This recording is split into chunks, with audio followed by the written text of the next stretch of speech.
বন্ধুরা, সবাই ভালো আছেন আশা করি। শারীরিক অসুস্থতার কারণে এই সপ্তাহের ঘটনাটা দিতে খানিকটা দেরি হয়ে গেল, তাই নিজ গুণে ক্ষমা করবেন। আজকের ঘটনাটা আমার জেঠুর মুখে শোনা। ঘটনাটা কিছুটা গল্পের আকারে বলার চেষ্টা করলাম। আর হ্যাঁ, গল্পটা শুনতে শুনতে যদি কারোর কোনো এমন ঘটনা মনে পড়ে যায়, তাহলে আর দেরি না করে আমায় ইমেল করুন। আপনাদের গল্প আমি এই চ্যানেলে নাম সহকারে প্রকাশ করব। তাহলে চলুন আর দেরি না করে শুরু করা যাক আজকের গল্প। ঘটনাটা বহু বছর আগের। ঘটনাটা আমার জেঠুর মুখে শোনা। আসলে আজ থেকে 20 বছর আগে গল্প শোনার চল যে পুরোদস্তুর ছিল তার প্রমাণ আমি নিজে। আর শুধু গল্প শোনা কেন, ঘুড়ি ওড়ানো, মাছ ধরা, খেলাধুলো, পাড়ার মোড়ে বসে নির্ভেজাল আড্ডা, এসব ছিল নিত্য নৈমিত্তিক ব্যাপার। মানুষ সহজভাবে ভাবতে পারত সেই সময়। এক কথায় প্রাণ ছিল। আধুনিকতার মায়াজালে জড়িয়ে মানুষ আজ বড় অসহায়। যাক, সেসব কথা। ঘটনাটা শুরু করি। তখন আমার বয়স কাঁচা, সবে স্কুল ফাইনাল দিয়েছি। হাতের কাছে টিভি রিমোট বা স্মার্টফোন ছিল স্বপ্নের অতীত।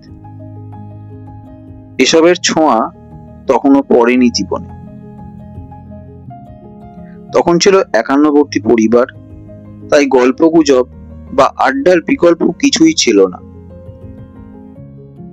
রাতের বেলায় 1 ঘন্টা বরাদ্দ থাকতো গল্প শোনার। সেদিনও তার ব্যতিক্রম হয়নি। রাতের আহারাদি সেরে পাশের ঘরে চলে গেলাম নতুন কিছু শোনার অপেক্ষায়। জেঠিমাকে দেখলাম ডোক্তা পাতা দিয়ে আর আফগানি জর্দা সহযোগে পান সাজতে। আমার জন্য একটা মিষ্টি পান বরাদ্দ থাকতো প্রত্যহ।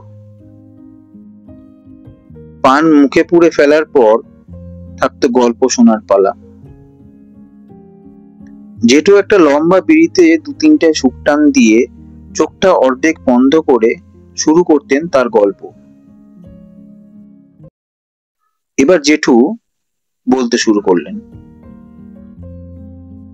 সেবার রান্না পুজোয় ঠিক করলাম বর্ধমান যাব।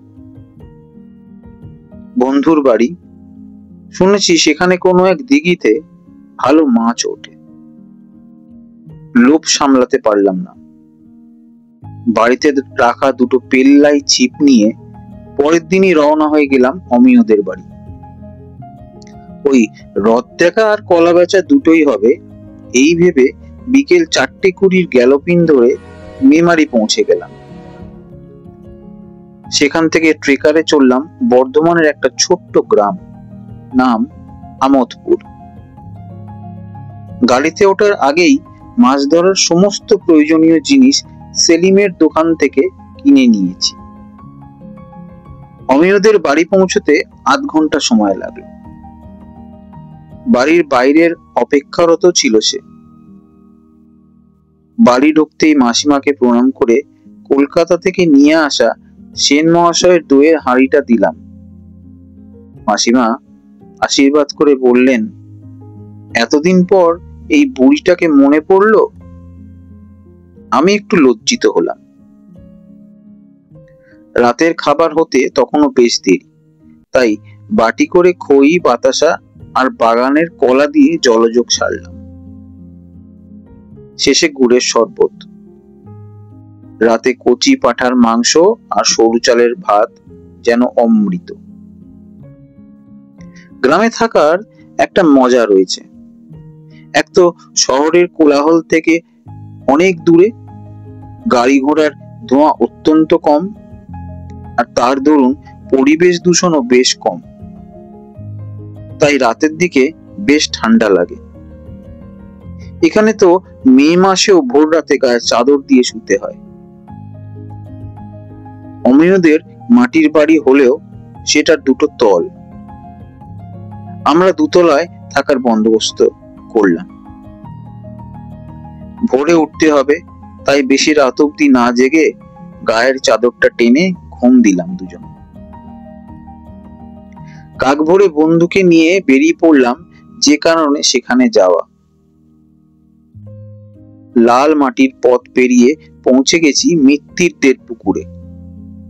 পুকুরটা আয়তনে বেশ বড়, প্রায় একটা দিঘির সমান। সাইকেলটা এক সাইডে চেন দিয়ে বেঁধে রেখে ছিপ নিয়ে এগিয়ে চললাম। কাছাকাছি গিয়ে দেখলাম সে এক কাণ্ড। পুকুরের পাড়ে ইতিমধ্যেই জড়ো হয়েছে জনা 50 লোক। সবাই নির্বিকার চিত্তে জলে ছিপ ফেলে বসে আছে। দুজনেই হতবাক। হঠাৎ চোখ গেল একটা ব্যানারের দিকে। তাতে লেখা বড়শি দিয়ে মাছ ধরার প্রতিযোগিতা। এবার ব্যাপারটা বোধগম্য হলো, কিন্তু সমস্যা হলো পুকুর পাড়ে তিল ধারণের জায়গা নেই। ছিপ ফেলবো কোথা থেকে? কিন্তু মাছ যে আজকে চাই, কারণ বিকেলের গাড়িতেই যে ফিরতে হবে কলকাতা। অনেক চেষ্টা করেও স্থান সংকুলন করা গেল না। অগত্যা বাড়ির পথ ধরলাম। ফেরার সময় অমিয়কে দেখলাম একটা অন্য পথ ধরতে। জিজ্ঞেস করতে বলল এটা নাকি শর্টকাট রাস্তা। একটা গ্রামের মধ্যে দিয়ে আমরা ঢুকে পড়েছি। মাটির কুড়ে ঘর আমি এর আগে কখনো দেখিনি, তাই বেশ ভালো লাগছিল। কিছু দূর আসার পর ডান পাশে চোখে পড়লো একটা সুবৃহৎ জলাশয়। আমি অমিয়কে সাইকেল থামাতে বললাম। জিজ্ঞেস করলাম, অমিয়, এত বড় দিঘি থাকতে আমরা মৃত্যুদের পুকুরেই বা কেন গেলাম? চল এখানেই আমরা আজকে মাছটা ধরি। অমিয় আমার কথা শেষ হতে না হতেই বলল, তুই খেপেছিস? এটা কাল দিঘি, এখানে কেউ মাছ ধরে না। আমি বললাম, কেউ ধরে না তো কি হয়েছে, আমরা ধরবো। অমিয় বলল, আরে এই দিঘিতে মাছ ওঠে না, তাছাড়া এই দিঘি অভিশপ্ত। আমাদের মধ্যে বেশ কিছুক্ষণ তর্কাতর্কি চলছে, এমন সময় এক মাঝ বয়সী ভদ্রলোক হাতে নিমের দাঁতন নিয়ে আমাদের সামনে এসে হঠাৎ হাজির হলো। বলল, বাবুরা মাছ ধরতে এইছেন? তা বেশ বেশ। অমিয় উত্তরে বলল, কিন্তু এই দিঘিতে তো মাছ ওঠে না। কথাটা শুনেই লোকটা ফিক করে হেসে উঠল। বলল, বাবু কি যে বলেন, দিঘিতে মাছ উঠবে না তো কি উঠবে? আপনারা আসুন, আমি জায়গা দেখিয়ে দিচ্ছি। তবে একটা শর্ত আছে। আমি জানতে চাইলাম, শর্তটা কি? উত্তরে লোকটি বলল, তাকে দুটো মাছ দিতে হবে। রাজি হয়ে গেলাম। আমি লোকটাকে অনুসরণ করতে লাগলাম। অমিয় আবার আমায় সাবধান করে দিয়ে বলল, জায়গাটার সুনাম নেই, ভূত প্রেতেরও ভয় আছে, সবাই এই স্থানটা এড়িয়ে চলে। আমি ওর কথায় কর্ণপাত করলাম না। দিঘির দক্ষিণ পাড়ে এসে দাঁড়ালাম। লোকটি আঙুল দিয়ে ইশারা করে বুঝিয়ে গেল এই সেই স্থান। যাওয়ার আগে লোকটা বলে গেল, বাবু আমার নাম রহিম। আপনাদের কাজ হয়ে গেলে আমার নাম ধরে দুবার হাঁক মারলেই নিম গাছ তলায় হাজির হয়ে যাব। এই বলে সে অদৃশ্য হলো। সামনে একটা সুবৃহৎ নিম গাছ। ভাবলাম বেশ ভালোই হয়েছে, গাছের ছায়া আরাম করে বসে দুজনে মাছ ধরব।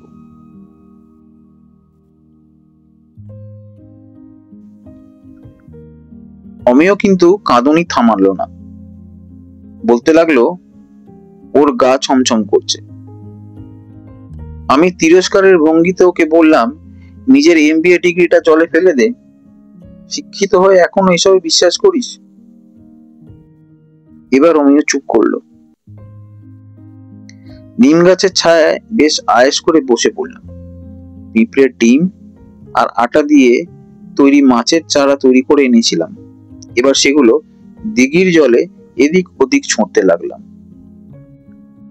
আর পর মুহূর্তেই দেখলাম মাছের দল চারাগুলো টপাটপ গিলছে। আমি বন্ধুকে বললাম, কিরে, তুই যে বলেছিলি মাছ নেই, তাহলে ওগুলো কি? অমিয় বড় বড় চোখে তাকিয়ে সেগুলো দেখতে লাগলো। ব্যাপারটা যেন তার বিশ্বাসই হচ্ছিল না। যাই হোক, চারা ছড়ানো হয়ে গেলে বড়শির মুখে মাছের খাবার লাগিয়ে ছিপ জলে ফেললাম। এইভাবে বেশ কিছুক্ষণ চুপ করে বসে থাকার পরও মাছ কিন্তু উঠল না। বড়শির মুখ থেকে চারা খেয়ে চলে গেছে, কিন্তু মাছ ধরা দেয়নি। এরকম বেশ কয়েকবার হলো।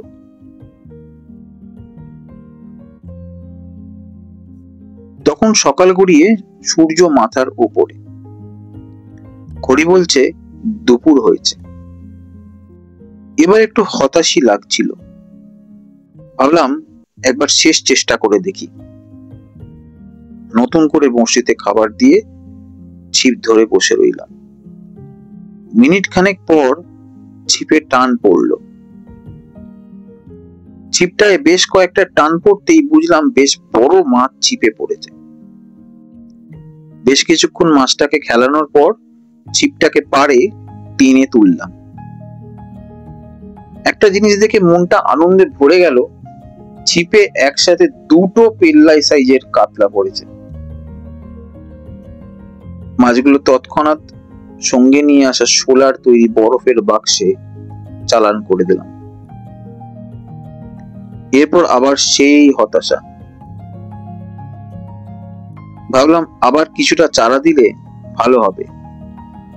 যেমন ভাবা তেমন কাজ। মিনিট খানেকের ভেতর একটা ঘটনা ঘটল, যা এক প্রকার অবিশ্বাস্য। দেখলাম দিঘির পাড়ে জড়ো হয়েছে অগণিত মাছের দল। সংখ্যাটা হাজারও হতে পারে। প্রথমে ব্যাপারটা বেশ মজার বলে মনে হলেও আদতে কিন্তু তা ছিল না। কারণ মাছগুলো দেখতে কিন্তু রুই, কাতলা বা অন্যান্য চীনা মাছের মতো নয়। দেখতে বেশ বিদঘুটে টাইপের। কিছুক্ষণ পর আরো একটা ব্যাপার চোখে পড়লো, মাছগুলো আকারে ধীরে ধীরে বড় হচ্ছে। কারণ এবার খুব ভালোভাবেই দেখলাম মাছগুলোর গায়ের রং কুচকুচে কালো, মুখটা খানিকটা হাঙর ও পিরানার শঙ্করায়ন করলে যেমনটা দাঁড়ায় ঠিক তেমন। জল ছেড়ে মাছগুলো ডাঙার বেশ কাছেই উঠে এসেছে। তাদের ভাবভঙ্গি খানিকটা যেন আমাদের গিলে খাওয়ার মতো। ওদিকে সূর্য পশ্চিমে হেলে পড়বে একটু পরেই। পাশে অমিয়কে দেখলাম কাঠ হয়ে দাঁড়িয়ে থাকতে। আমি ওর কাছে গিয়ে ওকে ডাকতেই কাঁপা সুরে বলল, এখনো তোর বিশ্বাস হলো না যে আমার ভয়টা অমূলক ছিল না? সত্যি তো, ব্যাপারগুলো মোটেই স্বাভাবিক না। অগত্যা বাড়ির পথ ধরলাম। পথে মনে পড়লো রহিমকে তো মাছ দেওয়া হলো না। যাগ্গে, সেদিন বিকেলের গাড়িতে আর ফেরা হলো না। অমিয়দের আতিথেয়তা গ্রহণ করলাম।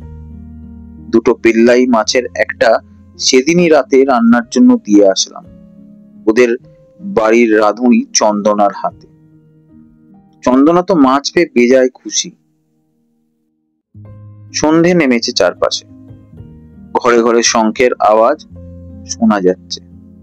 সাথে ঝিঝি পোকার কলরব শুরু হয়েছে এক নাগারে। নিকষ কালো অন্ধকারে স্নান করেছে গোটা গ্রামটা। সারাদিন তেমন কিছু পেটে পড়েনি, তাই সন্ধ্যা আরতির পর মুড়ি মাখা চিংড়ি মাছের চপ আর গরম চা খেতে মন্দ লাগছিল না। হঠাৎ একটা চিৎকার শুনে বুকটা ধড়াস করে উঠল। চিৎকারটা নিচের তলা থেকে আসছে, তাই দৌড়ে গিয়ে নিচে একটা কাণ্ড দেখলাম। চন্দনা অচৈতন্য অবস্থায় মাটিতে তখনও পড়ে। আশেপাশে বাড়ির লোক ততক্ষণে হাজির হয়েছে। সবাই ধরাধরি করে বাড়ির উঠোনে নিয়ে আসার পর মুখে কিছুটা জ্বরের ছিটে দিতেই চন্দনা জ্ঞান ফিরল। চন্দনার ভাষায় যা বুঝলাম তা এক কথায় মর্মান্তিক। সে নাকি পুকুর পাড়ে গেছিল মাছের আঁশ ছাড়াতে। আঁশবটিতে মাছ ঠেকাতেই মাছের আকার হয়ে যায় বিরাট। কাতলা নাকি পলক ফেরার আগেই হয়ে ওঠে রাক্ষসে। ব্যাপারটা বিশ্বাসযোগ্য নয়, তাই বাড়ির ছেলেরা চললাম পুকুর পাড়ে মাছটাকে শনাক্ত করতে। পুকুর পাড়ে পৌঁছানোর পর যা দেখলাম তা বোধহয় গল্প কথাতেই সম্ভব। মাছের আকার বিকেলে দিঘির ঘটনা মনে করিয়ে দিচ্ছে। চন্দনা যে মিথ্যে কথা বলেনি সেটা বুঝলাম। আমি দৌড়ে গিয়ে আইস বাক্সে রাখা আরেকটা মাছকে শনাক্ত করতে গেলাম, কিন্তু সে মাছটা দিব্যি বরফের উপর শুয়ে আছে।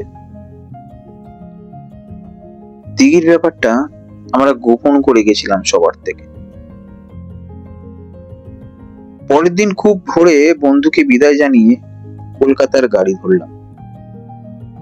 কলকাতায় ফিরে দুদিন বেশ হই হই করে কেটে গেল। রান্না, পুজো, কলিশুতে কল করা, বিকেলের আড্ডা ভুলিয়ে দিল আগের দিনের সব ঘটনা। এবার উৎসব শেষ হয়েছে। রাতের বেলায় আমি 3 তলার ঘরে বসে বই পড়ছি। খাওয়া দাওয়া শেষ হয়েছে ঘন্টাখানেক হলো। কালদিঘির মাছও হজম হয়ে গেছে বেমালু। এই 3 তলার দক্ষিণের ঘরটা আমার বেশ প্রিয়। নিস্তব্ধতায় একটা আলাদা রোমান্টিসিজম আছে। বই পড়া শেষ করে সবাই ঘরের আলো নিভিয়ে শুয়েছি। একটা ব্যাপার ঘটে গেল। জানলার ওপারে লোহার শিক ধরে কে যেন বসে আছে। আমার প্রশ্নের জবাব এলো কাল বিলম্ব না করেই। শুনলাম, বাবু আমার মাছ দুটো না দিয়েই চলে এলেন, কিন্তু আমাকে তো ফাঁকি দেওয়া যাবে না। আমি বেশ বুঝতে পারছি আমি কার সাথে কথা বলছি, তবুও মনে সাহস সঞ্চয় করে বললাম, কে তুমি? সামনে এসো। মিনিট খানেক সব চুপচাপ। তারপর আবার শুনতে পেলাম খসখসে গলায় একটা আওয়াজ ভেসে আসছে, বেঈমানের কি সাজা হয় জানেন তো বাবু? আমি আবার হাঁক মারলাম, এসব বলে আমায় ভয় দেখাতে পারবে না, সামনে এসো বলছি। এইবার অবয়বটা বেশ স্পষ্ট হলো। যা ভেবেছিলাম তাই। সেই লোকটা যে আমাদের দিঘির পাড়ে নিয়ে গিয়ে নিম গাছের তলায় দিয়ে এসেছিল, রহিম। হয়তো আমার মনের কথাটা সে আগেই বুঝতে পেরেছে, তাই আবার বলে উঠল, কি ভাবছেন বাবু? হ্যাঁ, আমি রহিম। আমি কাল দিঘির পেট। আমার পাওনা না মেটালে যে তোমার নিস্তার নেই। আমি এবার বুঝলাম কেন বাড়ি ফেরার পথে গাটা ছমছম করে উঠছিল, কেন এবার ট্রেনে ওই সন্ন্যাসী আমায় সাবধান করে দিয়ে বলেছিল আমার বিপদ রয়েছে সামনে। সাধুর কথা মনে পড়লে তার দেওয়া মাদুলির কথা। তিনি পই পই করে এটা আমার হাতে ধারণ করতে বলেছিলেন। আমি কাল বিলম্ব না করে পাঞ্জাবির পকেট হাতড়ে মাদুলিটা বের করে হাতে ধারণ করলাম। আর সাথে সাথেই প্রেত বাবাজিও অদৃশ্য হলো। এরপর বেশ কয়েকবার সে আমায় বিভ্রান্ত করার চেষ্টা করেছে, কিন্তু সন্ন্যাসীর দেওয়া রক্ষা কবচের বলে আমার এক চুলও ক্ষতি করতে পারেনি। সেই কবচ আজও আমি ধারণ করে চলেছি, কারণ হয়তো সে আমার আশেপাশেই রয়েছে।